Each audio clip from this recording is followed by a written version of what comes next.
पितृपक्ष को लेकर लोगों को बड़ा डराया जा रहा है कि पितृपक्ष है क्या। पितृदोष होता है कि हमारे घर में किसी की डेथ हुई है और उसको मुक्ति नहीं मिली। दो तरह के पितृ दोष होते हैं, एक होता है पितृऋण, एक होता है पितृदोष। पितृपक्ष के दौरान अगर बच्चे होते हैं, जो बच्चे होते हैं जिनका जन्म होता है, कहते हैं कि उनकी लाइफ जो है वो पूरी जिंदगी स्ट्रगल करते रहते हैं। क्या ये सच है? हमारे घर में जो बच्चा जन्म लेता है 10 पीढ़ी पुरानी किसी पूर्वज का ही जन्म हमारे घर में दोबारा से हुआ है। पितृपक्ष के दौरान जिन लोगों की मृत्यु हो जाती है, क्या ये अशुभ माना जाता है? मैं अगर बात करूं गरुड़ पुराण की, तो उसमें भी इसका जिक्र नहीं है कि ये अशुभ है। गरुड़ पुराण को 18 महापुराणों में एक विशेष स्थान दिया गया है। अगर आपके पितर आपसे नाराज हो जाते हैं तो वो आपको संकेत देना शुरू कर देते हैं। बार बार कोई ग्रह अगर नीच राशि में है तो ये कैसे हैं आप सभी? बहुत बहुत स्वागत है आप सभी का इस पॉडकास्ट में। मैं आप सभी के साथ हूं कंचन, और जैसा कि मैं हमेशा आपके लिए पॉडकास्ट लेकर आती हूं, और सारे पॉडकास्ट बहुत ही इंटरेस्टिंग होते हैं। हमेशा किसी न किसी टॉपिक पर हम बात करते हैं, और सारे टॉपिक जो है ना वो आप सभी से जुड़े होते हैं। तो आज भी एक ऐसा ही विषय, एक ऐसा ही टॉपिक लेकर आप सभी के सामने मैं आ गई हूँ। आज के जो हमारे खास मेहमान हैं वो बहुत खास इसलिए भी हैं क्योंकि जब भी उनके साथ मैं पॉडकास्ट करती हूँ या फिर किसी भी टॉपिक पर उनसे बात करती हूँ, तो उनके जो आंसर्स होते हैं, उनके जो उत्तर जवाब होते हैं, वो ऐसे होते हैं कि आपको सभी चीज़ों की नॉलेज सिर्फ और सिर्फ कुछ घंटे या कुछ समय में आपको मिल जाती है। तो आज हम बात करने वाले हैं दोस्तों पितृपक्ष को लेकर। पितृपक्ष जो है बेहद नजदीक, और ऐसे में पितृपक्ष को लेकर हमने देखा है कि मार्केट में कई तरह की अफवाहें, कई तरह से लोगों को डराया जा रहा है कि भाई पितृपक्ष है, इसमें ऐसा हो जाएगा। पितृपक्ष है, अगर आपके पितृ नाराज है तो आपकी जिंदगी बर्बाद हो जाएगी, आपके घर में उथल पुथल मच जाएगी। ना जाने बहुत तरीके से लोगों को डराया जा रहा है। तो आज इसी पर हम बात करने जा रहे हैं। मेरे साथ हमारे खास मेहमान यहाँ पर जुड़े हुए हैं।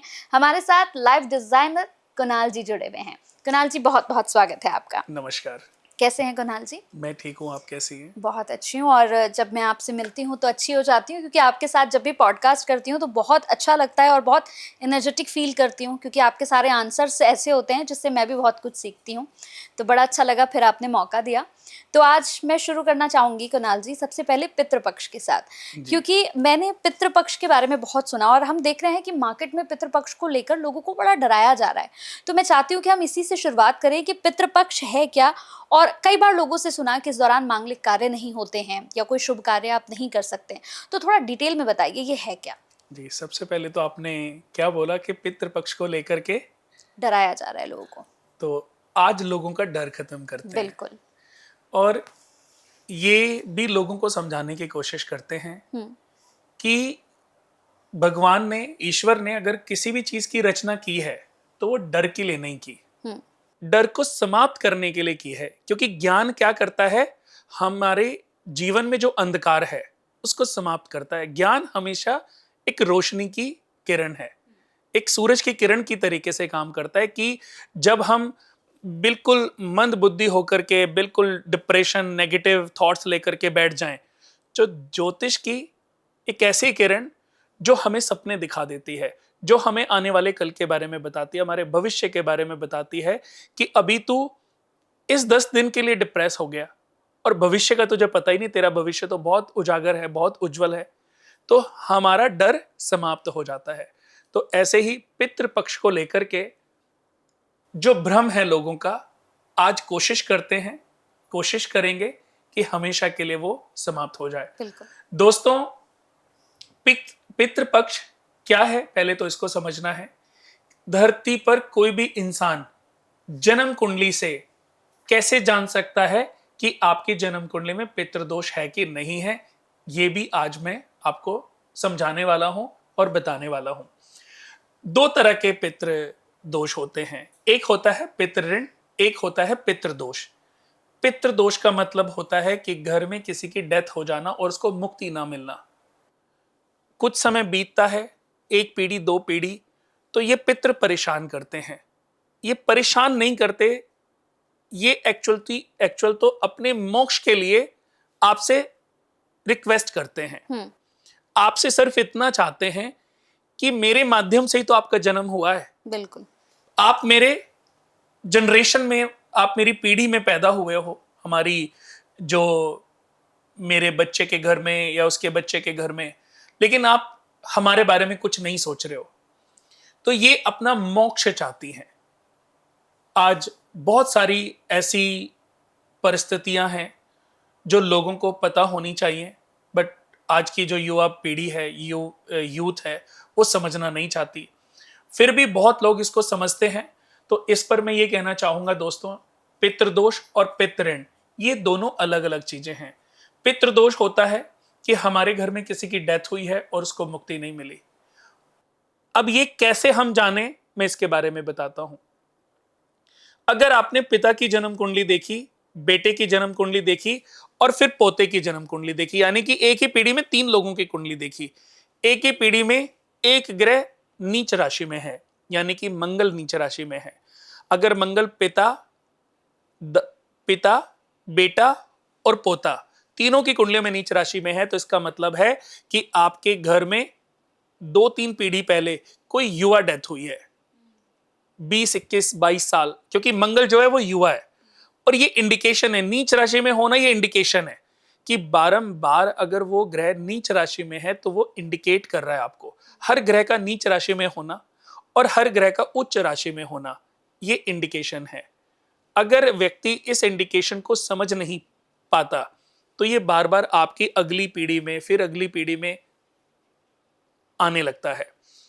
जैसे मेरी जन्म कुंडली में मंगल नीच राशि में है, तो ये इंडिकेशन देना चाहता है प्लैनेट, बट अभी मुझे समझ नहीं आ रहा है, क्योंकि मेरे पिता की कुंडली में तो मंगल बहुत अच्छे हैं और मेरे बेटे की कुंडली में भी मंगल बहुत अच्छे हैं, लेकिन मेरी जन्म कुंडली में नीच राशि में, बट उनका इंडिकेशन तो है। हर ग्रह का अच्छा होना और खराब होना ये आपको इंडिकेट करता है। वो इंडिकेशन आपको समझना तो चाहिए, बट समझने के लिए किसी के पास उस नॉलेज का होना बहुत जरूरी है, जो नॉलेज दुर्लभ होती है, जो किताबों को पढ़ के प्राप्त नहीं होती, कभी कभी अंतर ज्ञान से भी प्राप्त होती है। अगर किसी व्यक्ति की जन्म कुंडली में नीच राशि में है तो हमें यह लगता है कि व्यक्ति ने कोई क्रूरात्मक कोई कांड किया होगा और उसका परिणाम भोगने के लिए इसका जन्म हुआ है। लेकिन अगर ये फादर और बेटे दोनों की कुंडलियों में है तो इसका तात्पर्य है कि आपके घर में कोई युवा डेथ हुई है और उसको मुक्ति नहीं मिली है। वो आपसे अभी रिक्वेस्ट कर रहा है। जब ये 3 पीढ़ियों में से एक पीढ़ी खत्म हो जाती है, यानी कि दादाजी इस दुनिया से चल बसे, फिर ये हार्ड भी होती है, कभी कभी गुस्सा वाला रूप भी ले लेती है। कहते ना, अगर ये पितृ नाराज हो जाएं तो इनको मनाना इतना आसान नहीं है। फिर ये आपके कंबल से, आपके दान से ये नहीं मानते। फिर ये एक बार तो जीवन में आपको बिल्कुल डिस्ट्रॉय कर देते हैं। कभी जीवन में कोई बड़े तपस्वी, कोई महान सिद्ध पुरुष मिल जाएं, वो समझाएं कि यार आपके पितृ नाराज हैं और आप ये दान करो। पितरों का, अगर पितृ नाराज हैं तो उसके लिए सबसे अच्छा उपाय सिर्फ दान है। एक्चुअली पितृ अपना मोक्ष चाहते हैं। वो देख रहे हैं कि आप अपने बेटे की शादी में 5 करोड़ खर्च कर रहे हो, लेकिन हमें मोक्ष दिलाने के लिए पुण्य अर्जित नहीं कर रहे हो। ये जो 10 करोड़ का, 5 करोड़ का खर्चा, ये पुण्य नहीं दे रहा है। ये तो आप अपनी अपनी अपनी इज्जत, अपनी वैल्यू दिखाना चाह रहे हो लोगों को, अपनी अपनी आभा दिखाना चाह रहे हो, अपनी पर्सनालिटी को जताना चाह रहे हो कि मेरे पास कितना पैसा है, मैंने अपनी बेटी की शादी में, अपने बेटे की शादी में कितना पैसा खर्च किया। अब वो जो पितृ बैठे हुए हैं वो कह रहे हैं ये ना भागवत कथा करा रहा है, ना कोई हमें मोक्ष के लिए कोई रास्ता ढूंढ रहा है। आपको मैं बता दूं कंचन जी, हम जितने भी लोगों की पूजाएं कराते हैं, हम सबसे पहले पितृ पूजा कराते हैं। यानी कि हर पूजा में हमारे पूर्वजों का, हमारे पितरों का पूर्ण अधिकार होता है। और अगर आपके जो पूर्वज हैं, आपके जो पितृ हैं, उनको अगर हिस्सा नहीं मिलता तो वो भी अशांत होते हैं, वो भी थोड़े नाराज होते हैं। आपके हैं तो वो फैमिली मेंबर ही ना। अच्छा, एक उदाहरण देता हूं। आपके घर में मम्मी पापा रहते हैं, बच्चे रहते हैं, आप, आपके हस्बैंड सब रहते हैं, या आपके सास ससुर रहते हैं, इसे समझ लीजिए। तो जब आपका घर में खाना बनता है तो सबसे पहले आप खाना किसको परोसते हैं? पापा मम्मी को। बुजुर्ग हैं, उनकी एज हो गई, उनको टाइम से भूख लगती है, तो जो हम खाना उनको परोस रहे हैं, तो ऐसे ही हमारे पूर्वजों की भी एक भूख है। अगर वो भूख, अगर उनको खाना नहीं मिले, उनको बुरा लगता है कि देखो वो अपने बेटे के लिए। और इस बात से मैं कहता हूं चलो वो नाराज नहीं होंगे, बट जब आप अपने माता पिता की, अपने सास ससुर की थोड़ी सी केयर ज्यादा करोगे ना, तो उनको खुशी मिलेगी। और जब खुशी मिलेगी तो उसका रिवर्ट बैक वो इतनी सारी ब्लेसिंग्स आपको देंगे कि आप सोच भी नहीं सकते कि उनकी ब्लेसिंग से आप कितने तरक्की कर रहे हो। तो हर पूजा पाठ में हमारे पूर्वजों का हिस्सा होता है। बिल्कुल। तो इस हिस्से से वो अपने मोक्ष के लिए उसको यूज करते हैं। कई बार क्या होता है कि कभी हमारे किसी पितृ को अगर मोक्ष नहीं मिला है, तो हम जो पूजा पाठ करते हैं, हम जो दान करते हैं, हम जितने भी यज्ञ अनुष्ठान करते हैं, उसका 25% भोग उन्हीं को जाना जाता है। तो हर इंसान को चाहिए कि वो अमावस्या के दिन आप अपने पूर्वजों के नाम पे, मैं ये नहीं कह रहा हूं कि आपके कोई पितृदोष लगा है, अगर है तो उनके लिए बड़ा फायदेमंद है, अगर नहीं है तो ये दान बहुत अच्छा है। किसी ब्राह्मण को भोजन खिलाना बुरा कहां है। बिल्कुल। तो अमावस्या के दिन आप किसी भी ब्राह्मण को जो घर में बुला करके भोजन कराते हैं, जो भी अपने सामर्थ्य अनुसार दान दक्षिणा देते हैं, तो ये आपके पितरों के अकाउंट में जुड़ता चला जाता है। ये आपके पितरों के अकाउंट में जुड़ रहा है। उनको मोक्ष दिलाने के लिए ये बहुत उपयोगी उपाय है दोस्तों, जो मैं आपको बता रहा हूं। किसी की जन्म कुंडली में शनि नीच राशि में है, पिता की भी, खुद की भी और बेटे की कुंडली में भी, ये भी एक इंडिकेशन है। यानी कि किसी सर्वेंट, किसी सेवादार, किसी काम करने वाले व्यक्ति का पाप आपको लगा हुआ है, उससे मुक्ति आपको, ये इंडिकेशन है। अब इसका सही दान के लिए आपको, मैं ये नहीं कहता हूं ऐसा करोड़ों में कोई एक फैमिली होगी, बिल्कुल, 1 2 4 5 करोड़ में कोई एक फैमिली होगी जिसकी कुंडलियों में ये इंडिकेशन देखने को मिलते हैं। सबकी कुंडली में नहीं हो सकते, पर फिर भी दोस्तों मैं बोलूंगा कि अगर आपकी जन्म कुंडली में कोई भी ग्रह नीच राशि में बैठे हैं, तो वो एक इंडिकेशन दे रहे हैं। उस इंडिकेशन को समझ के उसके दान करनी चाहिए। उसके जो भी उपाय हैं वो विधिवत रूप से जरूर करने चाहिए। हर ग्रह का हर भाव में होना योग कारक भी है और दोष कारक भी है। अगर किसी जातक की जन्म कुंडली के 10th भाव में वीनस 2 नंबर में या 7 नंबर में बैठ जाए, तो इससे मालव्य महापुरुष योग बनता है। मंगल उच्च के बैठ जाए तो रोचक महापुरुष योग बनता है। लेकिन मंगल के 10th भाव में होने से एक दोष भी बनता है, इसको बोलते हैं क्रुअल्टी, जालिमाना ऋण दोष। ऐसा व्यक्ति अपने पाप का भी प्रायश्चित करने के लिए आया है, यानी कि उसने पिछले जन्म में किसी से कोई चीज ली और वापस नहीं करी, वो उसको चीज रिटर्न करनी है।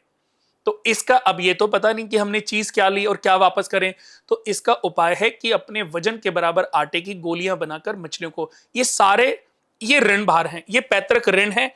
एक पितृदोष कि घर में डेथ हुई और उसको मुक्ति नहीं मिली, इसको पितृदोष कहते हैं। हमने अपने जीवन में जो पाप कर्म किए हैं, किसी की लड़की या बहन की हत्या करना, हद से ज्यादा जुल्म करना, बहन का ख्याल ना रखना या किसी लड़की को धोखा देना, इससे कन्या बहन ऋण का दोष लगता है। किसी मंदिर को तोड़ देना, पीपल का पेड़ काटना, नास्तिक हो जाना, भगवान का अनादर करना, चाहे वो मस्जिद हो चाहे वो चर्च हो, किसी का भी अपमान करना, तोड़ना, अपने जो रिचुअल्स होते हैं उनका पालन ना करना, अपने घर वालों की आज्ञा ना मानना, इससे सवदोष ऋण दोष बनता है। दुनिया का सबसे बड़ा दोष होता है सवदोष ऋण दोष। इससे बड़ा कोई दोष नहीं होता। जब 5वें घर में शुक्र शनि राहु केतु बैठ जाएं तो सवदोष ऋण दोष होता है और ये हमारी 90% ग्रोथ को खा जाता है। तो हर व्यक्ति को चाहिए कि पहले अपने इन ऋण भारों से मुक्त हों। तो दोस्तों पहले तो हमें ये समझना है कि हमारी कुंडलियों में पितृदोष है कि नहीं है, फिर पितृण दोष है कि नहीं है। पितृदोष और पितृण अगर आपकी जन्म कुंडलियों में बने हैं तो मेरा इनको करने में, इनके सॉल्यूशन करने में कोई बहुत पैसे खर्च नहीं होते। सूर्य विष्णु यज्ञ सवदोष ऋण दोष के अलावा सारे उपाय बहुत आसान है और वो दान है। पत्नी ऋण दोष है तो किसी गौशाला में जाकर के 100 गायों को चारा खिलाना और पत्नी की केयर करना। कन्या बहन ऋण का दोष है, बहन का ख्याल रखो, पीले रंग की नोकोड़ियां जलाओ, जल प्रवाह करो। किसी की लड़की के साथ आप अभद्रता पूर्वक बात ना करो। जैसे आप अपनी बहन का ध्यान रखते हो ऐसे दूसरों की बहनों का भी ध्यान रखो, तो आपके कुंडली में कभी कोई दोष आपके कर्मों से उत्पन्न होता है। हम जो क्रिया करते हैं वही तो कर्म है। अच्छा किया वो अच्छा कर्म है, जो बुरी क्रिया की वो बुरा कर्म है। ठीक है। कुणाल जी, जैसे एक और बात कही जाती है कि पितृपक्ष के दौरान अगर बच्चे होते हैं, जो बच्चे होते हैं जिनका जन्म होता है, कहते हैं कि उनकी लाइफ जो है वो पूरी जिंदगी स्ट्रगल करते रहते हैं। क्या ये सच है? नहीं, ये बिल्कुल भी नहीं है। कभी कभी मैं बता दूं कि हमारे कोई पूर्वज होते हैं, उनकी अगर डेथ हो जाए या हमारे घर में जो बच्चा जन्म लेता है, तो इसका तात्पर्य है कि ये कोई पूर्वज, कोई पीढ़ी दर पीढ़ी, कोई पूर्वज आज से 3 पीढ़ी पुराने, आज से 4 पीढ़ी पुराने, किसी पूर्वज का ही 10 पीढ़ी पुराने, किसी पूर्वज का ही जन्म हमारे घर में दोबारा से हुआ है। तो ये तो बहुत अच्छी बात है कि अगर पितृ दोष में, पितृ पक्ष में, पितृ एक्चुअली पितृ दोष तो इनको कहते हैं, इसको पितृ पक्ष बोलना चाहिए कि ये पितरों का पक्ष है। तो इसको पितृ दोष बोलना गलत है कि पितृ पक्ष में अगर कोई भी जन्म लेता है तो ये बहुत ही शुभ कारक योग भी होता है कि वो बच्चा आपके पूर्वजों से दोबारा आपके घर में जन्म लेकर के, यानी कि वो इतनी, जैसे मैं एक उदाहरण देता हूं, सबसे पहले जो ब्रह्मा जी के 10 मानस पुत्र थे, तो एक वंश चला था जो सूर्य वंश कहलाया, जो सबसे पहले ब्रह्मा जी के से मरीच, मरीच से इक्ष्वाकु, इक्ष्वाकु से कश्यप, कश्यप की एक संतान थी सूर्य, सूर्य के एक पुत्र थे मनु। यानी कि कश्यप ऋषि की वैसे तो बहुत सारी पत्नियां थी, दिति जिनसे सारे दैत्य पैदा हुए हैं, राक्षस पैदा हुए हैं, अदिति जिनसे सारे देवता पैदा हुए हैं, और भास्कर देव ने भी अदिति माता के गर्भ से जन्म लेने के बाद इनका नाम सूर्य भगवान पड़ा, सूर्य पड़ा। तो सूर्य भी अदिति माता के ही, यानी कि कश्यप ऋषि के ही पुत्र हैं। एक इनकी पत्नी थी कद्रु, जिनसे सारे सर्प पैदा हुए, चाहे वो शेषनाग हो, चाहे वासुकी हो, चाहे तक्षक हो, चाहे कंटक हो, जितने भी सर्प जाति हैं सब कद्रु की संतान थी। एक इनकी पत्नी थी जिनका नाम था विनीता। विनीता के 2 पुत्र हुए, 2 अंडों को जन्म दिया। एक अंडे को उन्होंने जिज्ञासावश जल्दी फोड़ दिया, तो उनके ऊपर का शरीर तो पूरा डेवलप हो गया लेकिन पांव डेवलप नहीं हुए। तो बाद में वो, और उनका नाम पड़ा अरुण। अरुण देवता सूर्य भगवान के सारथी बन गए। फिर दोबारा कश्यप ऋषि ने उनको समझाया, तो उन्होंने कहा कि मेरे को एक ऐसा इतनी शक्तियों वाला पुत्र चाहिए, इतना तेजस्वी चाहिए। तब उनके घर में दोबारा उन्होंने एक अंडे को जन्म दिया, और पूर्ण समय होने के बाद जब उस अंडे से बच्चा उत्पन्न हुआ, उनका नाम पड़ा गरुड़। गरुड़ देवता बाद में गरुड़ देव भी बने, और ये विष्णु भगवान के सारथी बन गए। तो विष्णु भगवान के सारथी बनने के बाद ये अपनी माता, इनकी माता जो है अदिति माता की, कद्रु की दासी के रूप में काफी वर्षों रही।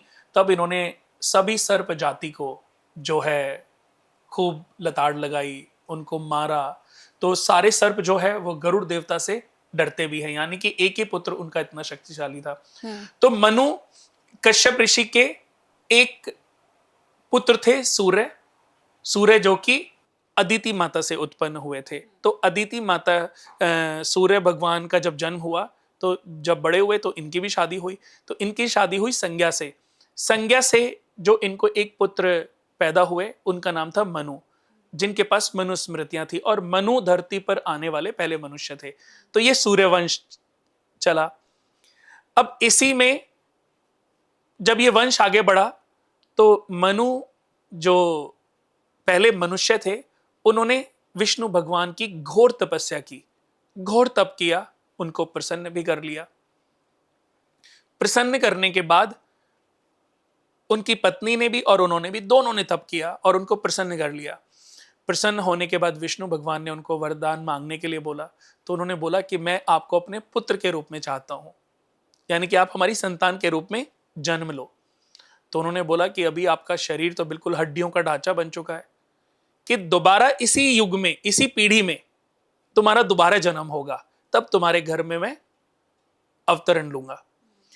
तो मनु का दोबारा जन्म हुआ राजा दशरथ के रूप में। तब दशरथ के घर में, और जो उनकी पत्नी थी शत्रुपा, उनका जन्म हुआ कौशल्या माता के रूप में। तब उनके घर में विष्णु भगवान ने रामचंद्र जी के रूप में जन्म लिया। तो ये सूर्यवंशी कुल था पूरा। तो ऐसे ही कभी कभी हमारे पूर्वज भी हमारे घर में दोबारा से जन्म ले लेते हैं। वो कोई विश, कोई कहते हैं ना कि अपनी पीढ़ी को उन्होंने स्ट्रगल करते देखा, लेकिन तारने के लिए वो दोबारा आ गए। जैसे कि एक उदाहरण देता हूं, आज दुनिया के सबसे रईस इंसान कौन है? अंबानी जी। अंबानी जी। मुकेश अंबानी जी। हाँ जी। मुकेश अंबानी जी के जो फादर थे धीरू भाई अंबानी जी, वो तो पहले रिच नहीं थे, बहुत ही निम्न घर में, गरीब घर में उन्होंने जन्म लिया और उसके बाद उन्होंने खुद की मेहनत से ये रियासत बनाई। अब आप देखिए कि उन्होंने इतना बड़ा एम्पायर खड़ा किया, तो ये हो सकता था कि ये दोबारा से अंबानी परिवार में पैदा हुए हों और पैदा होने के बाद इन्होंने अपनी पीढ़ी को, अपने इस परिवार को इतना बड़ा कर दिया, इतना बड़ा नाम दे दिया कि आज पता नहीं कितनी पीढ़ियां अब जो है तरती रहेंगे उनको, अगर वो नहीं भी कमाएं तो भी किसी भी प्रकार की कोई कमी नहीं होगी।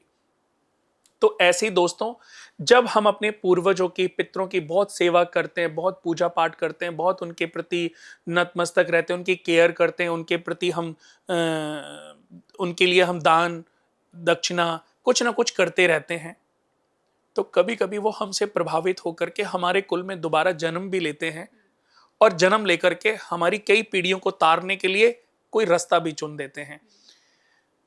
कई पीढ़ियों में एक बच्चा ऐसा पैदा होता है जो इतिहास रचता है और उसके बाद अगर 2 पीढ़ियां उस पैसे को मैनेज कर लेना तो वो अंबानी जैसी ही बनती हैं।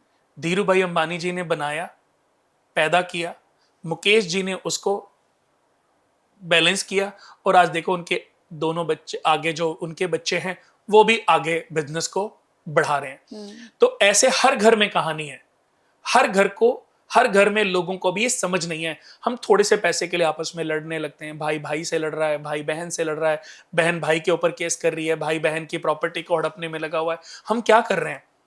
कोई पत्नी को धोखा दे रहा है, कोई पति को धोखा दे रहा है, कोई अपने बच्चों के साथ जाति कर रहा है, सिर्फ अपने कर्मों के माया जाल में फंसे हुए हैं।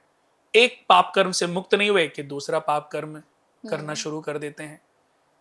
तो हर इंसान को चाहिए कि पहले अगर किसी भी जातक की जन्म कुंडली में, जैसे कि मैंने बताया, पितृपक्ष एक मौका है अपने पितरों को मोक्ष दिलाने का।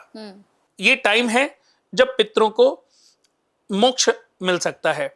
ये पितृ क्यों मनाए जाते हैं ये भी मैं आज आपको बता देता हूं। आपने कर्ण के बारे में सुना होगा। कर्ण कौन थे? कुंती के पुत्र थे, सूर्य भगवान की देन थे। कर्ण ने अपने जीवन में जितना भी कमाया सब दान किया। उन्होंने इतना स्वर्ण दान किया, इतना स्वर्ण दान किया कि उनके पुण्यों के स्वर्ण के कहते हैं कि पहाड़ खड़े हो गए थे। जैसे एक छोटी सी स्टोरी है। एक बार अर्जुन ने उनसे पूछा कृष्ण भगवान को कि मैं भी आपको इतना सम्मान देता हूं, इतना केयर करता हूं, इतना मानता हूं, लेकिन फिर भी जब देखो आप कर्ण की तारीफ करने से कभी चूकते नहीं हो। तो उन्होंने कहा कि ठीक है, मैं तुझे इसकी वजह समझाता हूं। तो उन्होंने अर्जुन को बोला कि ये एक पहाड़ है, ये स्वर्ण का पहाड़ है और ये गांव के लोग हैं। तुमने इस पहाड़ को सभी गांव वालों में बराबर बांटना है। तो अर्जुन बांटने लग गए।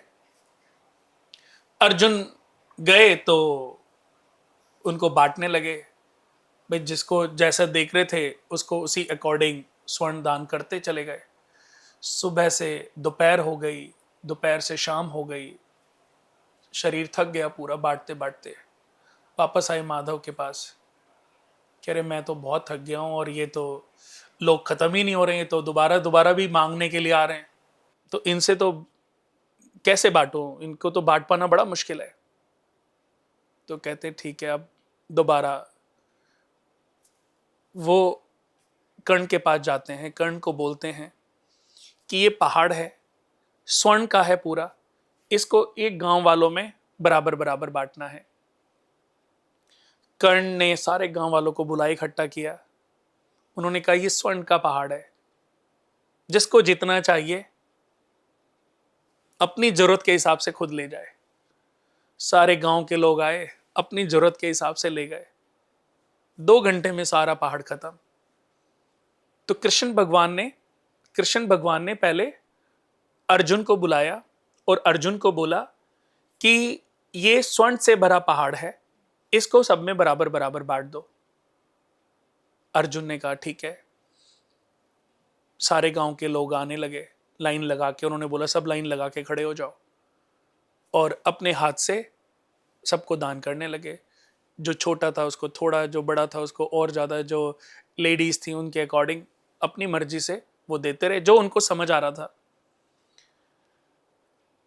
सुबह हो गई, सुबह से दोपहर हो गई, दोपहर से शाम हो गई, लेकिन ना पहाड़ खत्म हुआ ना लोग खत्म हुए। अब वो थक के पसीने पसीने और थकान की वजह से वापस आए कृष्ण जी के पास। उन्होंने बोला कि माधव, ये तो लोग दोबारा दोबारा भी आ रहे हैं, अब मैं क्या करूं? ये तो खत्म ही नहीं हो पाएगा, ऐसे तो महीनों लग जाएंगे। तो उन्होंने बोला कि ठीक है, अब यही कार्य मैं कर्ण को बोलता हूं। तो उन्होंने अगले दिन आने के लिए बोला। अगले दिन अर्जुन को बोला कि सिर्फ तुम देखते रहना।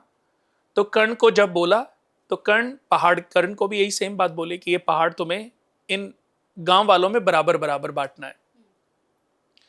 तो कर्ण ने गांव वालों को इकट्ठा किया। उन्होंने बोला कि ये स्वर्ण का पहाड़ है, जिसको जितनी आवश्यकता है अपने हिसाब से सब इसको बराबर बांट लो। 2-3 घंटे में, 4 घंटे में सारा पहाड़ का स्वर्ण जो है वो जो गांव वाले आते गए अपने अपने सामर्थ्य अनुसार या अपनी जरूरत अनुसार सब लेके चले गए। 2-3 घंटे बाद उन्होंने बोला प्रभु मैंने तो सब बांट दिया। तब कृष्ण भगवान ने अर्जुन को बोला कि देखा कि जब मैंने ये कार्य तुम्हें सौंपा तो तुम्हारे अंदर तुम स्वर्ण से प्रेरित हो गए, स्वर्ण से अट्रैक्ट हो गए। यानी कि स्वर्ण से तुम्हें इतनी अटैचमेंट हो गई कि तुमसे ये छूट ही नहीं रहा था कि जिसको जितना जरूरी है उतना ही दूं, बाकी जबकि मैंने तो बोला पूरा पहाड़ बांटना है। तो यानी कि तुम इससे अट्रैक्ट हो गए और तुम इसको पूर्ण रूप से बांट नहीं पाए, न्याय नहीं कर पाए। और जब मैंने ये बात कर्ण को बोली तो कर्ण का इसके प्रति कोई मोह नहीं था, ना ये पहाड़ उसका था। उसने बोला कि जिसको जितना चाहिए ले जाओ, क्योंकि उसको मोह नहीं था। यही अंतर है कि मुझे कर्ण की तरफ मैं हमेशा प्रभावित रहता हूं। तुमने भी कुछ गलत नहीं किया, तुमने अपनी, लेकिन तुम्हें स्वर्ण से अट्रैक्शन हो गई। तो ये जो अट्रैक्शन है, ये जो प्रेम है ना, ये छूटती नहीं है। तो ऐसे ही हम जो कर्ण ने अपने पूरे जीवन में जितना भी धन कमाया, स्वर्ण कमाया, सब दान कर दिया। अब जब कर्ण की मृत्यु हुई तो वहां पर जब भी सब लोग खाना खाएं तो कर्ण के आगे सोने के बर्तन परोसे जाएं, लेकिन जैसे ही वो किसी भी खाने को टच करे वो स्वर्ण का बन जाए। किसी को भी टच करे तो स्वर्ण का हो जाए। कोई फ्रूट्स खाए तो वो स्वर्ण में बदल जाए, पानी को पिए वो स्वर्ण में बदल जाए। अब जब बहुत दिन बीत गए तो उन्होंने बोला कि वहां पर जो भी मेन, कि मैं जो भी चीजें खा रहा हूं वो सब स्वर्ण में बदल रही है, ऐसा क्यों हो रहा है मेरे साथ? मतलब ये तो मेरे साथ अन्याय हुआ ना। तब वो इंद्र थे, क्योंकि स्वर्ग लोक में थे वो, तब उन्होंने बोला कि तुमने अपने पूरे जीवन में कभी अन्न का दान ही नहीं किया, कभी तुमने जल का दान ही नहीं किया, तुमने स्वर्ण का दान किया। और जब तक तुम अन्न का दान करोगे नहीं तो तुम्हें रिवर्स, तुमने कभी अपने पूर्वजों के नाम पर, अपने पितरों के नाम पर भी कुछ दान नहीं किया। तब 15 दिन की अवधि मिली इंद्रलोक से, वापस गए पृथ्वी लोक पर कर्ण, और 15 दिन उन्होंने अपने पितरों का श्राद्ध किया, पितरों का तर्पण किया, और उन 15 दिनों में उन्होंने अन्न का, फल का, पानी का खूब दान किया, फिर वापस आए। तो इसीलिए ये 15 दिन का जो पितृपक्ष है, ये देखा जाए तो हमें तो सत सत नमन करना चाहिए कर्णदेव को, क्योंकि आज उन्हीं की वजह से हम ये समझ पा रहे हैं, हमें समझने का मौका मिल रहा है, और हमें ये कार्य करने का भी मौका मिल रहा है। कि हमें कोई बोल रहा है ना पितृपक्ष, तो पितृपक्ष का मतलब है कि हमें भी चाहिए कि हम अपने पूर्वजों के नाम पर, अपने दादाजी, अपने परदादाजी, अपने पीढ़ियों के नाम पर हम जितना हो सके अपनी क्षमता अनुसार हम दान करते रहें। दोस्तों, इन पितृ पक्षों का महत्व यही है कि आप जो भी दान करते हैं, जितना भी दान करते हैं, इसका समय आने पर आपको रिटर्न बैक जरूर मिलेगा। और ये जो दान है, ये आपके पूर्वजों को मोक्ष दिलाने में भी बहुत बड़ी भूमिका निभाएगा। जैसे अभी हमने आपसे पूछा कि जो बच्चे पितृपक्ष के दौरान पैदा होते हैं, आपने उनका बताया, लेकिन अब मेरे मन में एक सवाल है कि पितृपक्ष के दौरान जिन लोगों की, जिन बच्चों की या फिर जिन लोगों की मृत्यु हो जाती है, क्या ये अशुभ माना जाता है? देखिए, गरुड़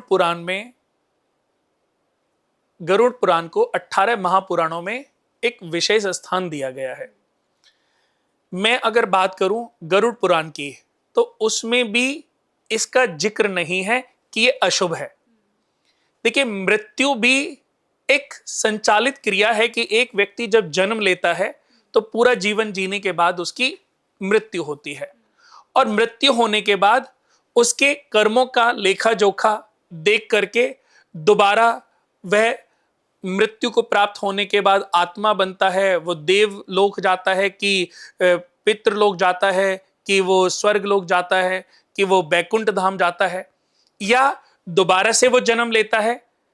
ये सब क्रियाओं का जिक्र तो है, लेकिन अगर मैं बात करूं जो गरुड़ पुराण की, तो गरुड़ पुराण में इसका कोई जिक्र नहीं मिलता। तो इस मिथ को हमें हमेशा के लिए अपने दिल दिमाग से निकाल देना चाहिए। अगर कोई आपको डराने की कोशिश कर रहा है तो वो गलत है।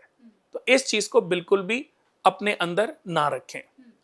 पितृपक्ष को लेकर मेरा ये भी सवाल है कि कई लोग कहते हैं कि अगर आपके पितर आपसे नाराज हो जाते हैं तो वो आपको संकेत देना शुरू कर देते हैं कि आपसे नाराज हैं। तो वो कौन कौन से संकेत होते हैं जो पितरों की ओर से मिलते हैं? देखो, एक तो मैंने सबसे प्यारा संकेत तो यही बताया कि बार बार कोई ग्रह अगर नीच राशि में है तो ये इंडिकेशन है। अब बहुत सारे जो एस्ट्रोलॉजर हैं, बहुत सारे जो पंडित जी हैं, वो ये बताते हैं कि आपका काम नहीं बन रहा है, रुकावटें हो रही हैं, प्रॉब्लम आ रही है, आप वो पहले बहुत तरक्की कर रहे थे तो अभी आप बर्बाद हो गए हो, तो ये आपके पितृ नाराज हैं। तो पितृ नाराज का कोई पैरामीटर नहीं है, कोई पैमाना नहीं है। दोस्तों, जब भी किसी एस्ट्रोलॉजर को या किसी पंडित जी को कोई भी बात समझ नहीं आती, क्योंकि एस्ट्रोलॉजी से, अगर एस्ट्रोलॉजी कुंडली को देख करके बात करने के लिए तो नॉलेज चाहिए, इन ग्रहों की कैलकुलेशन आनी चाहिए किसी को, ये ग्रह कैसे काम करते हैं। नहीं आती। कुंडली देखी आपने, किसी भी पंडित जी को दिखाई, आपने किसी भी एस्ट्रोलॉजर को कुंडली दिखाई और आपने बोल दिया कि जी बहुत खराब टाइम चल रहा है, पहले बहुत तरक्की करते थे मेरे हस्बैंड, अभी तो हम बिल्कुल पाई पाई के लिए मोहताज हैं। तो अब पंडित जी को खुद समझ नहीं आ रहा है। ये जो ऐप पे जो पंडित हैं, ये बेचारे, आप देखो, ये तो बात करने के इनको पैसे मिलते हैं।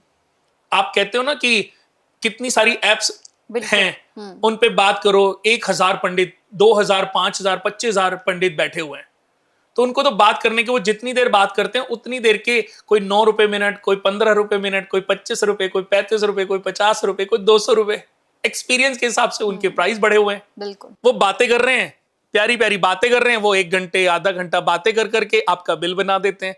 उस बिल का आधा पैसा तो पंडित जी को मिलता है और आधा पैसा वो ऐप के ओनर को चला जाता है। बट सही एस्ट्रोलॉजी तो ये हो ही नहीं रही ना, क्योंकि उन्होंने आपको एक भ्रम में डाल दिया। आपकी कुंडली में देख रहा हूं, देखो कैसे बात, आपकी कुंडली में देख रहा हूं, आपकी कुंडली में तो देखिए जो ग्रहों की स्थितियां हैं ये पितृ दोष बना रही हैं, राहु की स्थिति जो है वो पितृ दोष बना रही है, सूर्य की स्थिति, अब ये पता ही नहीं कि सूर्य किस राशि में, किस नक्षत्र में, किस भाव में बैठा है, किस जगह कारक है, किस जगह दोष कारक है। ये तो क्योंकि नॉलेज ही नहीं है ना उनको। अगर नॉलेज होती तो उन पंडित जी को किसी की ऐप पे नौकरी करने की आवश्यकता नहीं पड़ती, किसी की ऐप पे नौकरी करने की आवश्यकता, नौकरी तो हुई। अगर ज्ञानी कोई ब्राह्मण है, ज्ञानी कोई पंडित है, विद्वान है, तो वो जहां बैठा है ना, वहीं पर पैसे आकर के उनको मिल रहे हैं। ये भी मैं आपको बता दूं, आपके कर्म, मैं अभी बात करता हूं आपके कर्मों की, पर मैं कहता हूं मेरे भी कर्म तो काम करते ही है ना। बिल्कुल। अगर मेरे कर्म अच्छे हैं, मैं अच्छा करता हूं, तो ईश्वर मेरे घर बैठे मुझे बिजनेस दे देता है, और अगर मेरे कर्म अच्छे नहीं है तो मैं पूरी दुनिया में घूमने के बाद भी पैसे नहीं कमा सकता। बिल्कुल।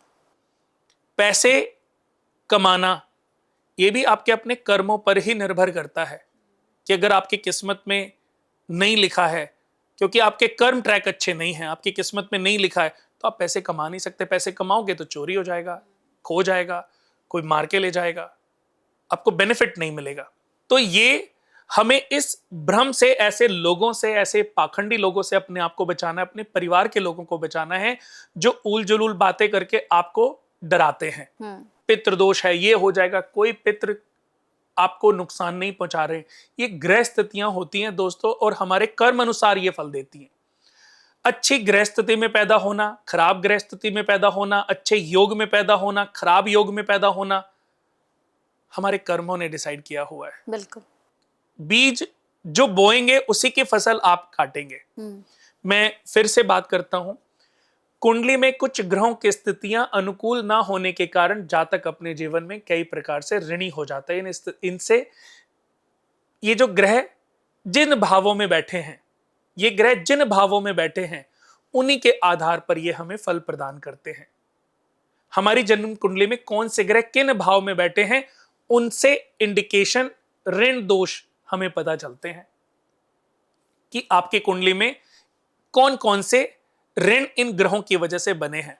ये इंडिकेशन है, हमें नॉलेज है कि नहीं है अलग बात है, लेकिन ये ग्रह तो आपको इंडिकेट करते हैं। ये जब ग्रह स्थित होते हैं तो इन स्थिति से पता चलता है कि ये ग्रह हमारे लिए कितने अच्छे से काम करेंगे, अच्छे से काम करेंगे कि नहीं करेंगे, ये भी हम जान सकते हैं। अगर किसी जातक की जन्म कुंडली में पैतृक ऋण दोष बने हैं, पैतृक ऋण दोष बने हैं, तो हमें चाहिए कि पहले हम इन ऋण भारों से अपने आप को और अपने परिवार के लोगों को मुक्ति दिलाएं। आज आपकी कुंडली में मैं सिर्फ चार्ट देख करके बता सकता हूं कि कौन से ग्रह कहां पर बैठे होने से कौन से ऋण दोष बने हैं। जैसे कि ऋण बहुत सारे तरह के होते हैं, करीबन 15 से 20 तरह के ऋण, पर विशेष जो ऋण माने गए हैं जिनको रिजॉल्व करना चाहिए, उनमें सबसे पहले आता है पितृ ऋण दोष। दूसरे, 5वें, 9वें, 12वें घर में जब बुध शुक्र राहु बैठ जाए तो पितृ ऋण दोष बनता है। 5वें घर में शुक्र शनि राहु केतु बैठ जाएं तो सवदोष ऋण दोष लगता है। चौथे घर में केतु बैठ जाए तो मातृ ऋण दोष लगता है। दूसरे या 7वें घर में सूर्य चंद्रमा राहु बैठ जाएं तो पत्नी ऋण दोष या पति ऋण दोष लगता है। अगर किसी जातक की जन्म कुंडली में चंद्रमा तीसरे घर में है तो कन्या बहन ऋण का दोष लगता है। चंद्रमा और मंगल या इनमें से कोई भी ग्रह छठे घर में बैठ जाएं तो प्रकृति ऋण दोष लगता है। सूर्य चंद्र मंगल 10वें या 11वें घर में बैठ जाएं तो क्रूअल्टी, जालिमाना ऋण दोष लगता है। सूर्य मंगल शुक्र 12वें घर में बैठ जाएं तो अजन्म कृत ऋण दोष लगता है।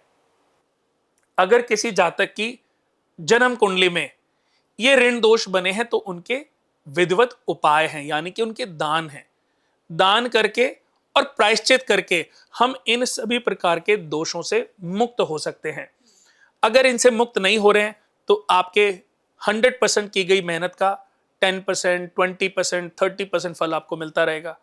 बट आपको चाहिए कि आपको 100% आपकी मेहनत का फल मिले, तो आपको पहले अपने ऋण दोषों से अपने आप को मुक्ति दिलानी चाहिए। जिस दिन आपका शरीर इन ऋणों से मुक्त हो जाएगा, आप जीवन में कभी पीछे मुड़ के नहीं देखेंगे, तरक्की पे तरक्की करती चली जाएंगी।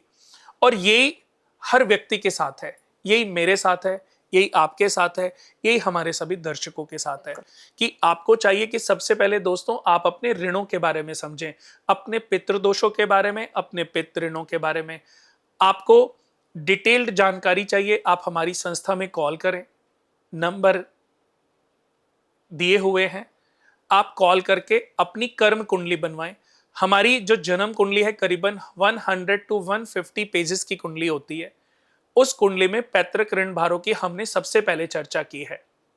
सबसे पहले हमने पैतृक ऋण भार और उनके उपाय दिए हैं कि कुंडली में कुछ ग्रहों की स्थिति अनुकूल ना होने के कारण जातक अपने जीवन में कई प्रकार से ऋणी हो जाता है।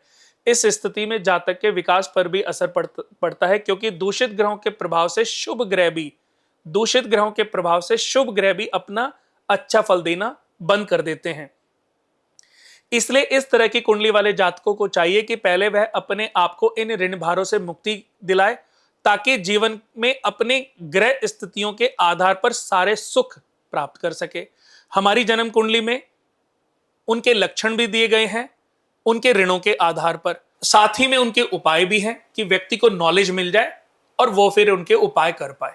और इतने इजी उपाय हैं, इतने इजी दान हैं, बट जो विधिवत हैं, जो शास्त्र विदित हैं, वही जैसे पितृण दोष लगाए, वो क्यों लगाए? किसी मंदिर को तोड़ना, पीपल का पेड़ काटना, नास्तिक हो जाना, भगवान का अनादर करना। तो इसका उपाय है 43 डेज पीपल के पेड़ पे जल चढ़ाना है। हाँ। एक साथ में दीपक जलाना है और एक 43 डेज पीपल के पेड़ पे जल चढ़ाना है। डेली मन में ग्लानि होनी चाहिए कि मेरी कुंडली में जो भी पितृदोष जिस भी वजह से बना, मैं उससे क्षमा मांग रहा हूं। ये नहीं कि ये प्रोसीजर कुणाल जी ने बोल दिया तो प्रोसीजर करने में लगे हैं। और साथ ही साथ अपने घर में जितने भी लोग हैं सबसे बराबर पैसे लो, अपनी क्षमता अनुसार 100 रुपए लो, 500 रुपए, 1000 रुपए, जितनी आपकी क्षमता है, जितना आपका मन है, सबसे बराबर इक्वल पैसे लेने हैं। मिनिमम 5 लोगों से इकट्ठे करो, चाहे वो बुआ है, चाचा है, ताया है, कजन्स हैं, सबसे बराबर पैसे लो और किसी ऐसे मंदिर में दान कर दो जहां पे कंस्ट्रक्शन चल रही हो। मंदिर में दान कर दो, किसी मस्जिद में कर दो, किसी गुरुद्वारे में कर दो, किसी चर्च में कर दो। मंदिर को तोड़ने का पाप तो मंदिर बनवाना पड़ेगा। किसी मंदिर को बनवाने में अगर आपका पैसा आपका पैसा लगा है तो आपका पितृदोष खत्म हो जाएगा, आपको भटकने की आवश्यकता नहीं है। किसी की कुंडली में शुक्र, शनि, राहु, केतु 5वें घर में बैठे हैं तो ये है अपने रिचुअल्स का पालन ना करना, अपने माता पिता की बातों का अवहेलना करना, उनकी बेइज्जती करना, उनको इस तरीके से तड़पाना कि उनकी मृत्यु हो जाए। सब दोष ऋण दोष लगता है। इसका प्रायश्चित मैं फिर भी समझाने की कोशिश करता हूं कि उपाय तो नहीं होना चाहिए, लेकिन कहते हैं ना हर कर्म का फल है। समय आने पर, प्रायश्चित पूरा होने पर ही आदमी को यह नॉलेज मिलती है कि मुझे करना क्या है। तो उसको सूर्य विष्णु यज्ञ करना चाहिए अपने घर में सबसे बराबर पैसे लेकर के, और अपने माँ बाप की सेवा करनी चाहिए। जितनी भी सेवा करेगा वो बहुत बड़ा बन जाएगा। मैंने कंचन जी ऐसी ऐसी कुंडलियां देखी हैं कि कुंडलियों में हजारों लाखों करोड़ के योग लेके बैठा है व्यक्ति, और अपने पाप कर्मों की वजह से उसको ये पता ही नहीं चला कि उसकी कुंडली में अखंड साम्राज्य योग, जैमिनी राजयोग, उभयचरिक योग, अम्ला कीर्ति योग, चंद्र मंगल महालक्ष्मी योग, शश महापुरुष योग, ऐसे ऐसे राजयोग लेके बैठा है। उसको पूरे जीवन 60 साल का 70 साल का व्यक्ति हो गया और उसको ये पता ही नहीं चला कि उसकी कुंडली में कितने बड़े राजयोग हैं, क्योंकि उसके पाप कर्म इतने प्रबल थे। तो जब तक आपके पापों का प्रायश्चित पूरा नहीं होगा, आपको सही ज्ञान भी नहीं मिलेगा, आप भटकते रहोगे। इस पंडित के पास, उस पंडित के पास, इस एस्ट्रोलॉजर के पास, उस एस्ट्रोलॉजर के पास नॉलेज नहीं मिलेगी। नॉलेज कब मिलेगी? जब आपका प्रायश्चित पूर्ण होगा। मातृ दोष, चौथे घर में केतु, पूर्व जन्म में माता की डेथ आपकी वजह से हुई है। माता को दरबदर करना, दुखी करना, दुर्व्यवहार करना, तेज आवाज में बात करना, अपनी संतान पैदा होने के बाद माता का बिल्कुल ख्याल ना रखना, तड़प तड़प के उसकी मृत्यु हो जाना, उसका दोष लगता है। इसको मातृ दोष कहते हैं। ये केतु का 4th हाउस इंडिकेट करता है। पत्नी ऋण, आज आपकी पत्नी आपके लिए जी जान से खाना बना रही है, जी जान से आपकी केयर कर रही है, और आप अय्याशी में लगे हो, आप मैरिटल अफेयर चला रहे हो, आप दूर दूर घूम रहे हो। तो आपकी कुंडली में इंडिकेट कैसे हो रहा है? सूर्य, चंद्रमा, राहु जब दूसरे और 7वें घर में स्थित हो तो ये इंडिकेशन है कि आप पूर्व जन्म में भी ये पाप कर्म करके आए। तो इस जन्म में जितना हो सके पत्नी की सेवा करो, केयर करो, उसको प्यार करो, इतना प्यार करो, इतना प्यार करो कि अगर उसके मन में कभी आपके लिए कोई कटुता उत्पन्न भी हुई हो ना, तो उसको अपने ऊपर ग्लानि आने लग जाए कि मैंने अपने पति के बारे में ऐसा कैसे सोच लिया। इस धरती के जितने लोग कहते हैं ना मेरा बिजनेस ठीक नहीं चल रहा, मेरी प्रॉब्लम चल रही है, मैं कहता हूं सिर्फ अपनी पत्नी की केयर कर लो। सुबह उठते ही उसको चाय बना के पिलाओ, उसके पांव जमीन पे पड़ने से पहले। आपको किसी एस्ट्रोलॉजर के पास जाने की जरूरत नहीं पड़ेगी। मेरे पास भी आते, मैं भी बोलता हूं, मैंने कहा अगर तूने अपनी पत्नी की केयर करी होती तो मेरे पास आना नहीं पड़ता, तुझे उपाय करने नहीं पड़ते। बहुत लोगों को मैंने बोला, और कंचन जी बहुत लोगों ने उपाय किए। बहुत लोगों ने जब समझा कि मेरी कुंडली में पत्नी ऋण दोष है, उसने अपनी पत्नी को 40 दिन, मैंने कहा चलो 40 दिन करके देखो, अगर किस्मत बदले कंटिन्यू करो। 40 दिन कई ऐसे लोग जिन्होंने अपनी पत्नी के पांव जमीन पे पड़ने से पहले चाय, बढ़िया एक white tray, white cup plate में चाय, एक प्लेट में 2 बिस्किट रख के उसके पांव जमीन पे पड़ने से पहले उसके बेड टी ले जाके दो, या कॉफी जो भी वो पीती हैं, और बिस्तर पर बिठा के उनको चाय पिलाओ और अपने दिल की बातें करो, प्यार से बातें करो। 40 दिन में आपकी किस्मत को बदलने से भगवान विष्णु भी नहीं रोक सकते, भगवान शिव भी नहीं रोक सकते, ब्रह्मा भी नहीं रोक सकते। पत्नी है कौन? 99.9% लोग नहीं जानते कि पत्नी है कौन।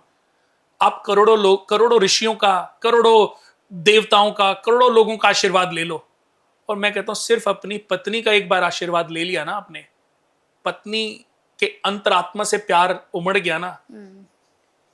कहते ना सती सावित्री कौन थी? यमराज से भी अपने पति के प्राणों को वापस ले आई थी। ये होती है एक सती का सतीत्व।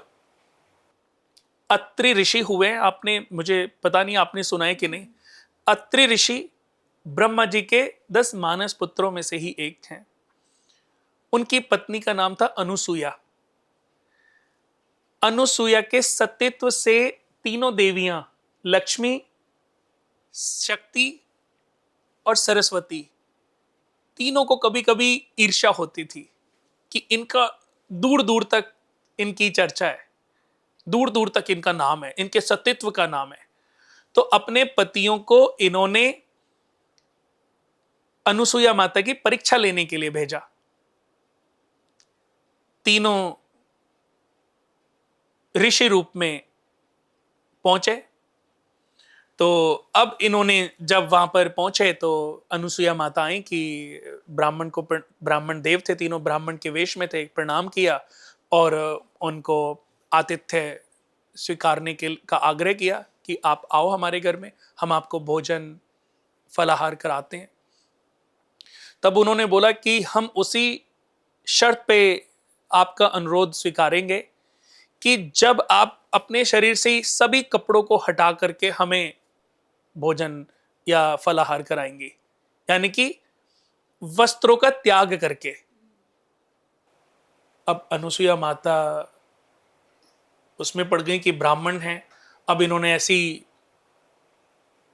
शर्त रखी है तो ये कोई इजी तो नहीं हो सकते लोग।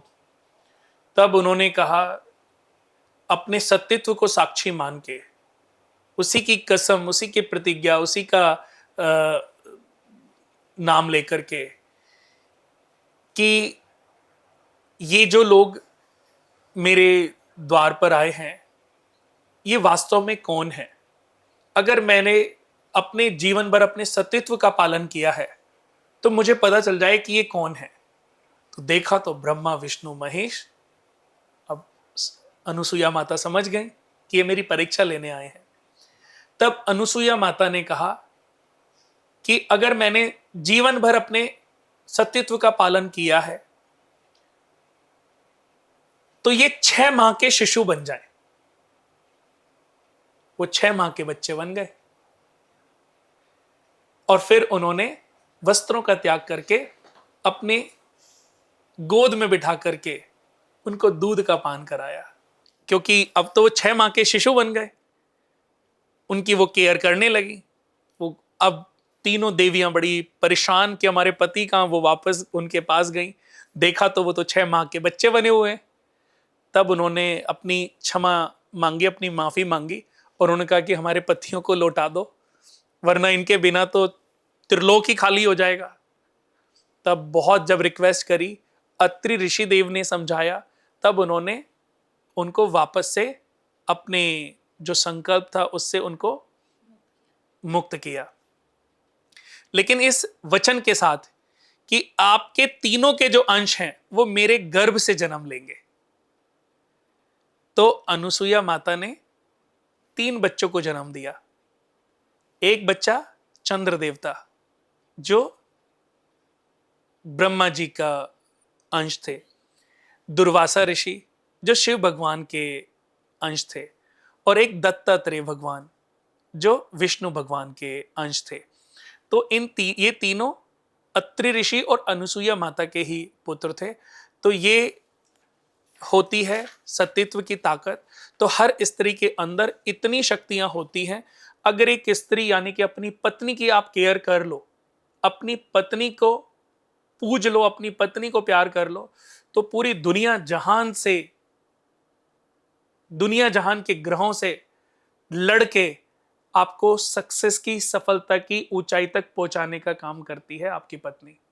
इस बात पर गौर कीजिएगा। बिल्कुल। अगर पितृपक्ष की बात हो ही रही है तो मैं ये भी जानना चाहूंगी कि पितृपक्ष का जो ये अंतराल होता है, जो ये समय होता है, ये 16 दिन का समय जो है, तो इसमें कौन कौन सी सावधानियां रखनी चाहिए? मतलब कौन कौन से ऐसे कार्य हैं जो आप भूल से भी ना करें?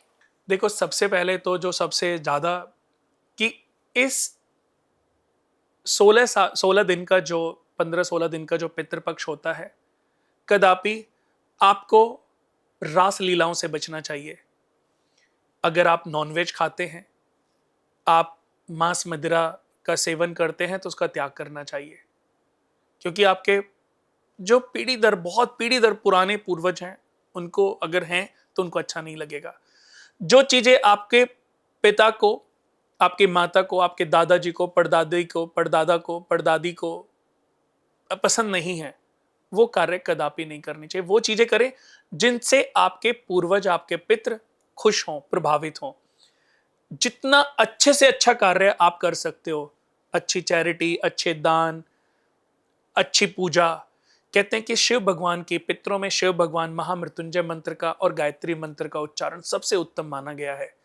रोज 10 मिनट महामृत्युंजय और गायत्री मंत्र का उच्चारण करें। भगवान गणेश की आरती करें, शिव भगवान की आरती करें, गौरी माता की आरती करें, और उसके बाद एक ब्राह्मण को रोज अपने घर में बिठा के खाना खिलाएं।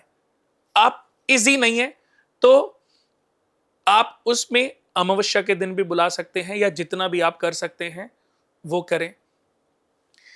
जो भी आपको बाहर छोटे छोटे बच्चे मिलते हैं, उनको कुछ भी दान, उसको कुछ भी फ्रूटी फल कुछ भी खरीद के आपने उन बच्चों को खिला दिए। किसी मंदिर के बाहर बहुत लोग खड़े होते हैं, बेचारे जरूरतमंद हैं, उनको जरूरत के अनुसार, अपनी क्षमता अनुसार, मैं ये नहीं कह रहा हूं कि गिरवी कोई चीज रख करके पैसे लेकर के दान नहीं करना। अपनी कमाई का कुछ अंश, अपनी सैलरी का अगर आपने 30% दान भी कर दिया तो कोई बुराई नहीं है।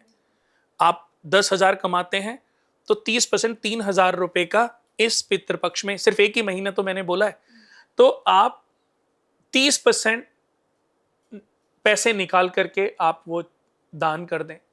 बिजनेस करते हैं तो जो भी प्रॉफिट आपका एवरी मंथ होता है उसका 30% निकाल करके आप दान कर दें। आप देखेंगे कि धीरे धीरे आपकी जो ग्रोथ है मल्टीपल होती जा रही है, और आपको ये समझ आएगा, थोड़ा समय बीतेगा, आपको समझ आएगा कि इस पितृपक्ष पे आपने ये जो दान किया, ये जो अच्छाइयां की, इसका कितना अच्छा रिजल्ट आपको मिल रहा है। पितृपक्ष की अगर हम बात कर रहे हैं तो गया में पिंडदान का क्या महत्व है? क्योंकि हमने बहुत बार सुना है कि अगर आपको पितृपक्ष में शांति चाहिए, पितृपक्ष को आप बहुत अच्छे से पितृपक्ष में पितरों की शांति करना चाहते हैं, तो आप गया जाइए, आप गया में जाकर ही कर सकते हैं। लेकिन जिन लोगों का सामर्थ्य नहीं है, जो लोग गया नहीं जा सकते हैं, उनके लिए क्या है? देखो, वैसे तो गया को एक विशेष महत्व मिला है, पिंडदान का, तर्पण का, पितरों के मोक्ष का। अगर आपको बार बार ऐसा लगता है कि आपके जो पूर्वज हैं, आपके जो पितृ हैं, बार बार आपको परेशान कर रहे हैं, तो आपको एक बार गया जाकर के जरूर पिंडदान करना चाहिए।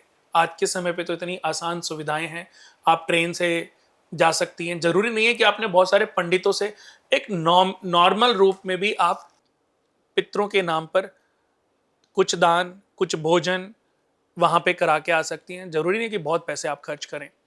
बट फिर भी आपने बोला कि नहीं जा सकते, जितने भी लोग हैं, जितने भी लोग ये पॉडकास्ट देख रहे हैं, आपने रोज 15 से 20 मिनट या 11 मालाएं गायत्री मंत्र की चैंट करनी है।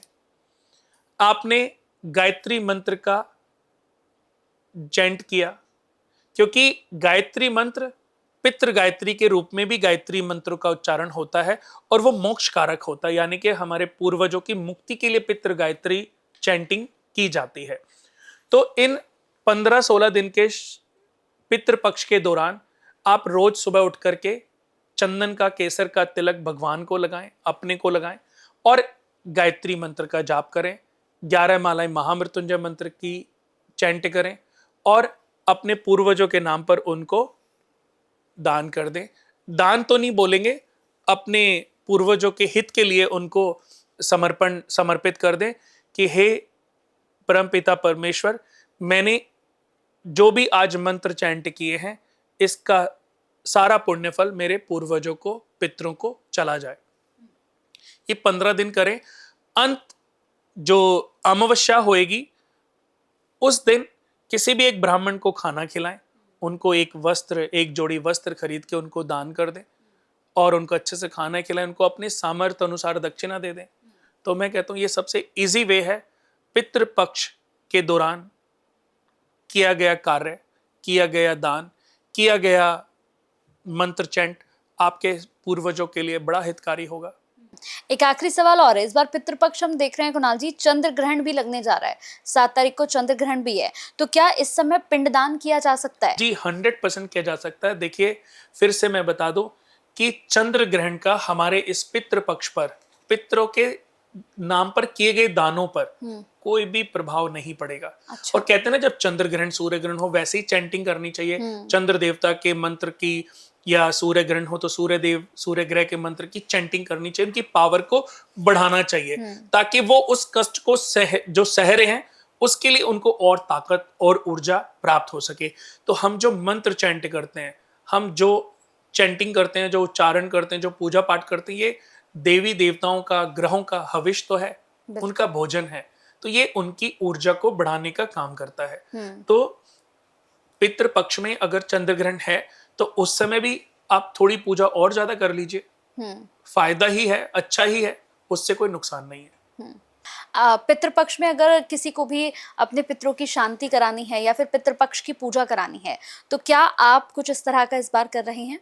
देखिए जैसे कि मैंने बताया था कि ये जो पितृपक्ष है इसका बहुत सारा जो ज्ञान है हमें गरुड़ पुराण से मिलता है। यानी कि जब किसी की डेथ होती है तो गरुड़ पुराण का पाठ हर कोई कराता है।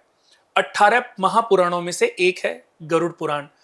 और मैं आपको बता दूं कि इसे मृत्यु, आत्मा की यात्रा, पुनर्जन्म और मृत्यु के बाद के कर्म कांडों का विस्तृत वर्णन करने वाला ग्रंथ माना गया है। इसका प्रेत खंड विशेष रूप से मृत्यु के बाद की प्रक्रियाओं और आत्मा की यात्रा पर केंद्रित होता है। पितृपक्ष में मृत्यु के बारे में गरुड़ पुराण में भी कुछ नेगेटिव नहीं लिखा गया। फिर भी अगर किसी को लगता है, किसी के मन में कोई भय है, किसी के मन में कोई डर है, तो हर पितृपक्ष में हमारी संस्था द्वारा पितृ गायत्री महायज्ञ का आयोजन होता है। हम कुछ सामर्थ्य अनुसार दक्षिणा जरूर लेते हैं, बट फिर भी अगर कोई भी दुनिया में ऐसा व्यक्ति है जो पैसे खर्च करने की स्थिति में नहीं है, तो उसको बिल्कुल भी घबराने की जरूरत नहीं है। एक मुट्ठी चावल हल्दी में मिक्स करके 101 रुपए, 11 रुपए, जो भी आपका मन करे, आप अपने परिवार का नाम और गोत्र, अपना नाम और गोत्र लिख करके हमारे एड्रेस पर भेज दें, तो हमारे यहां पर 8 तारीख को पितृपक्ष का दिन, पितृपक्ष जो शुरू होगा, 8 तारीख से पितृ गायत्री महायज्ञ आरंभ होगा। 2.25 लाख के आसपास चैंटिंग होगी और फिर उसका यज्ञ होगा। आप उसका पार्ट भी बन सकते हैं। फाइनल पूजा में कोई आना चाहे आ भी सकता है। कि ऐसा जरूरी नहीं है, हम किसी से कोई बाधित करके पैसे नहीं ले रहे हैं कि आपने हमें इतने पैसे देने हैं। हम चाहते हैं कर भला तो हो भला, सबके भले में अपना भला। अगर आपके जीवन में कोई कष्ट, कोई परेशानी, हमारे कुछ करने से वो परेशानी, कष्ट खत्म होते हैं तो हम खुश होते हैं। हम अपने आप को सौभाग्यशाली मानते हैं कि हमारे कुछ भी करने से अगर आपको फायदा हो रहा है तो ईश्वर की कृपा हमारे ऊपर है कि हमें ईश्वर ने आपका माध्यम बनाया। बिल्कुल। तो हमारे संस्था में जो यज्ञ होगा उसका कोई भी पार्ट बन सकता है। बिल्कुल। लोगों को अगर आपसे जुड़ना हो, आपसे संपर्क करना हो, तो वो कैसे जुड़ सकते हैं? देखिए हमारी संस्था है कुणाल वास्तु केंद्र के नाम से। कुणाल वास्तु केंद्र ज्योतिष रिसर्च सेंटर है, जहां बहुत सारे एस्ट्रोलॉजर काम करते हैं और नियमित रूप से हम मंथन करते रहते हैं, यानी कि इस पे रिसर्च करते रहते हैं, बीमारियों पे, परेशानियों पे, दोषों पे, और लोगों के भ्रम को दूर करने की कोशिश करते रहते हैं कि लोगों के मन में ज्योतिष को लेकर के डर खत्म हो। सबसे पहले तो ये जो भ्रम है, ये जो डर है ना, ये समाप्त होना चाहिए। हमने इस प्रोग्राम को शुरू किया तो आपने बोला कि पितृपक्ष को लेकर के जो लोगों के मन में डर, तो मैंने कहा आज इस डर को समाप्त करते हैं। दोस्तों, किसी के भी पूर्वज, किसी के भी पितृ कभी किसी को नुकसान नहीं पहुंचाते। जैसे मेरे फादर, मेरी मदर कहते ना, पूत कपूत तो सुने हैं पर माता को कुमाता नहीं सुना होगा, कि पुत्र तो गलत रास्ते पर चले जाते हैं, पुत्र तो छोड़ जाता है, लेकिन माँ बाप कभी भी अपने बच्चों को नहीं छोड़ते। तो आप इस बात के लिए बिल्कुल भी ना घबराएं कि पितृ आपसे नाराज हैं। कभी कभी हमसे जो गलतियां हुई हैं, हमारी गलतियां हद से कुछ ज्यादा बढ़ गई हैं, इस वजह से हमसे वो रुष्ट हैं, और हमें अपनी गलतियों को सुधारना है। हम अपनी गलतियों को सुधारेंगे, वो नॉर्मल हो जाएंगे। कुंडली में तरक्कियां बहुत हैं, ग्रोथ बहुत है, लेकिन अगर वो नहीं मिल रही है तो उसका एक वजह आपके पैतृक ऋण भार हो सकते हैं। हमारी संस्था इस पर बहुत सालों से काम कर रही है। उसी के आधार पर हमने जन्म कुंडली तैयार की है, जिसका नाम है कर्म कुंडली। और कर्म कुंडली को पा करके दुनिया में करोड़ों लोगों ने बहुत लाभ कमाया, बहुत बेनिफिट उठाए हैं। कितने लोगों ने बनवाई और अपने आप को अपने ऋणों से मुक्ति दिलाई, और जीवन में आज वो बहुत प्रोग्रेस कर रहे हैं। तो मैंने क्या कहा, हमने सिर्फ लोगों को ज्ञान दिया, उस ज्ञान को प्राप्त करके लोगों ने अपने जीवन के अंधकार को समाप्त करने के लिए रोशनी खुद डेवलप की है। बिल्कुल बिल्कुल। तो आप भी चाहते हैं कि आपके जीवन का अंधकार समाप्त हो, सूरज की किरणें आपके शरीर पर पड़े, आपकी नेगेटिविटी को समाप्त करें, तो उसके लिए सही और सच्चा ज्ञान चाहिए। तो वो आप हमारी संस्था से कर्म कुंडली बनवा के प्राप्त कर सकते हैं। बिल्कुल। और मुझे लगता है कि जितने भी लोग इस पॉडकास्ट को देख रहे थे, उन सभी के मन में पितृपक्ष को लेकर जो भ्रम की स्थिति चल रही थी, या फिर वो कई बार, चूंकि सोशल मीडिया का जमाना है और सोशल मीडिया पर जब आप स्क्रॉल करते हैं तो कई तरह की वीडियोस आपको नजर आ जाती है। तो अगर आप पितृपक्ष को लेकर घबरा रहे थे या किसी भी तरह का मन में सवाल उठ रहा था, तो मुझे लगता है कि इस पॉडकास्ट में आपके दिमाग से सारे भ्रम खत्म हो गए होंगे। तो बहुत बहुत शुक्रिया कुणाल जी, अपना कीमती समय दिया आपने। बहुत अच्छा लगा आपके साथ मिलकर। धन्यवाद।